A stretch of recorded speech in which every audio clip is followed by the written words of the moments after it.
All right, welcome back. Joe Biden defending his son Hunter amid an ongoing investigation into his taxes, among many other things as well. During an interview with Stephen Colbert that aired Thursday night, Biden expressing, quote, confidence in his son.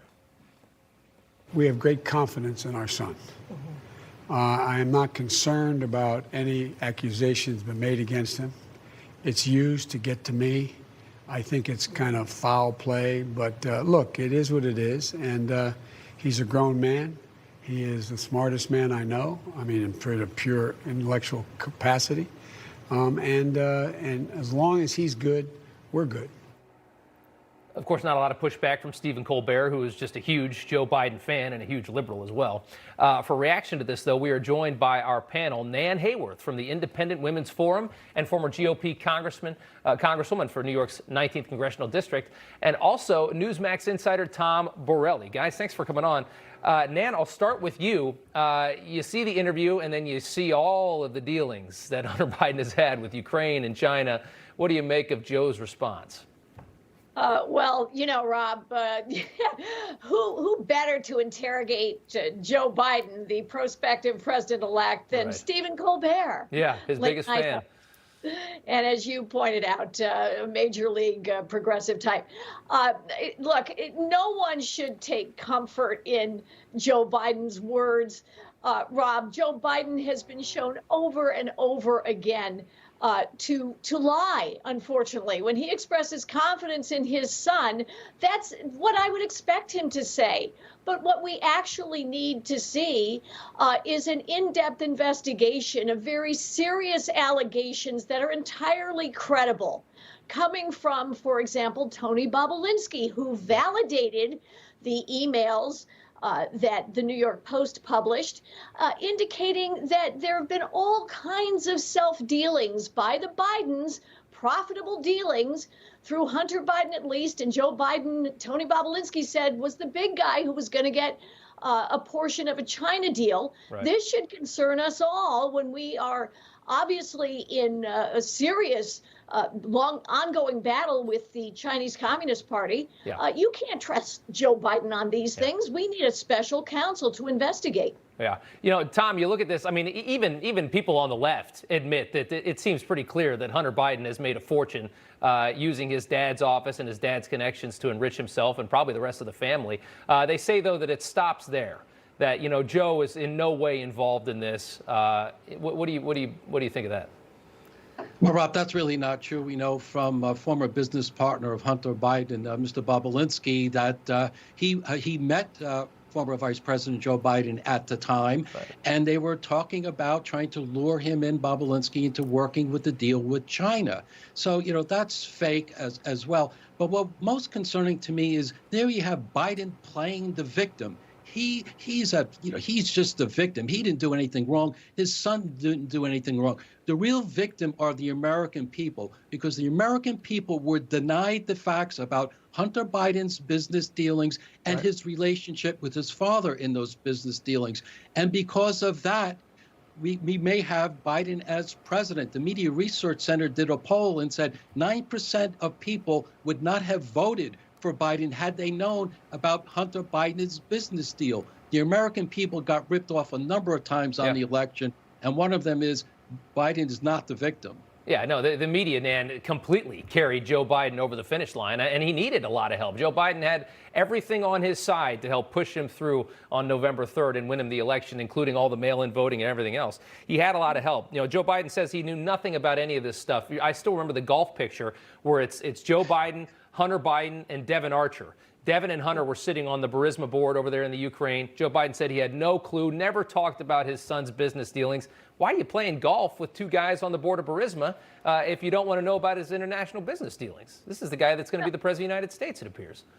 Rob, I agree with you. Joe Biden is absolutely brazen and shameless as a prevaricator.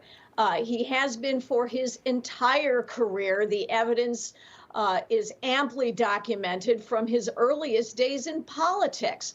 So he has been, you are right, Rob, he could not have achieved what he did were it not for the fact that he has been covered for, apologized for, defended by, and promoted by what essentially in this country has become a state media, including the social media giants. And when you consider their connections to the Chinese Communist Party, their investments, by China in these companies and with these companies, with powerful entities throughout this this country, it should concern us all. Joe Biden is not going to be held accountable. We are not going to learn the truth about him. And we cannot rely on any of these outlets other than those who stake out a bold path against it, like Newsmax. We've got a real problem on our hands. Yeah.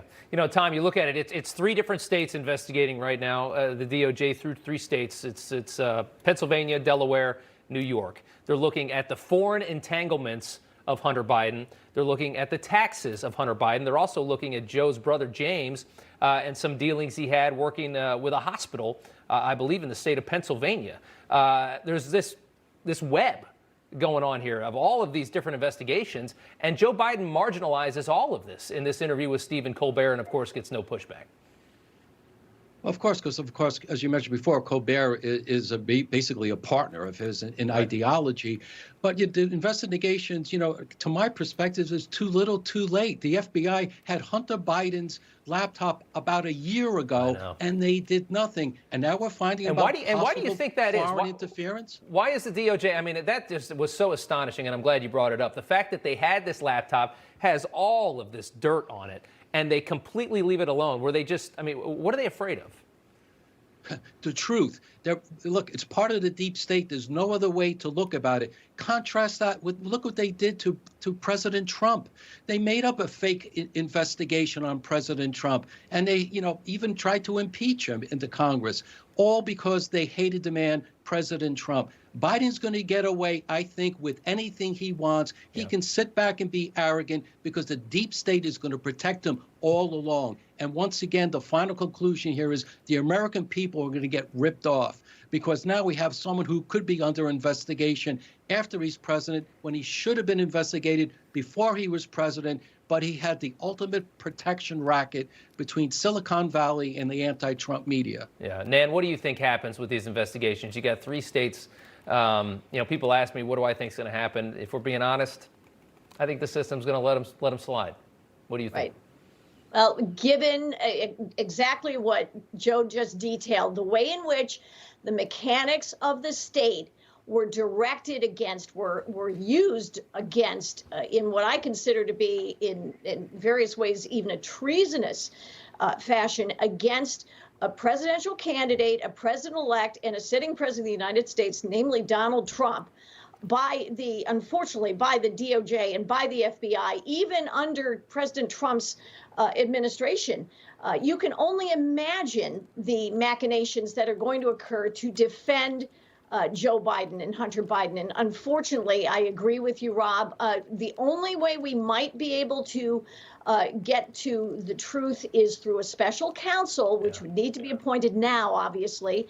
And I join the many who say that it is well past time to get a special counsel activated on Hunter Biden. Tom, is it as disappointing to you as it is to me to see how it seems like we don't go after corruption in this country? And it seems like it's really easy to just play this little game where you let your family members or your friends do it. They use your name, and it just seems like nobody ever really gets caught. And if they do get caught, they don't get in trouble.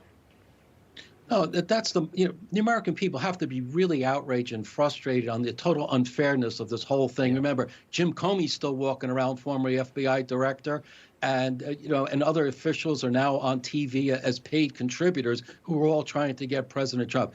At the end of the day, it looks like there's 2 sets of rules, 2 sets of books. If you're part of the elite political class, you can get away with anything. You can cash in on daddy's fame and fortune. Clinton's did that as well. Yeah. But if you're hardworking, forgotten men and women of the United States, really you get screwed, and that is just outrageous. Yeah, Nan. I mean, if you're average Joe and you try and play a little game with your taxes and you get caught, they drop the hammer on you. But when you're doing the big stuff, they don't seem to care. No, it's true, Rob, very unfortunately, and we've seen it time and time again. It's an age-old theme elites tend to do better, those with power and connections. But Right. what really should concern us at a gut level, existentially as a nation, is what does China, how has China, and we now know that 2 million Chinese operatives have been involved in various ways in American enterprises and endeavors. They've had a concerted, very well-organized, well-orchestrated effort to infiltrate our institutions. They are playing the long game. And I think we really have to think about what are the connections between what compromises did the Biden family make with China? How are they vulnerable to them?